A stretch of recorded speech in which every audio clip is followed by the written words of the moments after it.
From the Arabic greeting Assalamu alaikum to have a great night, Congresswoman Ilhan Omar spoke 2,046 words in front of an audience at CAIR's Los Angeles meeting on March 23rd. CAIR was founded after 9/11 because they recognized that some people did something and that all of us were starting to lose access to our civil liberties. Omar incorrectly stated when CAIR was founded, but that's not what people are upset about. It's these 4 words. Some people did something.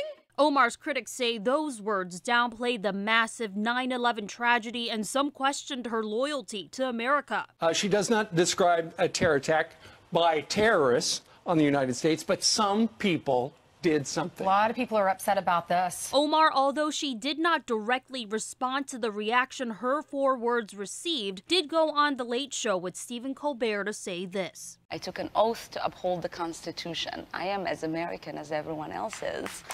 The backlash she received wasn't just on Fox and Friends, it was also on Twitter. GOP chairwoman Ronna McDaniel called Omar anti-Semitic and anti-American. Minnesota Senator Tina Smith quickly jumping to defend Omar, calling the questioning of Omar's patriotism dangerous to not just Omar's safety, but also the Constitution. Omar, one of the first 2 Muslim women to serve in Congress, has been surrounded in controversy recently, and she believes it's because of her beliefs. You're talking about immigrants, you're talking about refugees, women of color, people of color, minorities, and I just happen to Muslims specifically. Muslims specifically, and I just happen to embody all of those identities. Sharon Yu, KARE 11 News.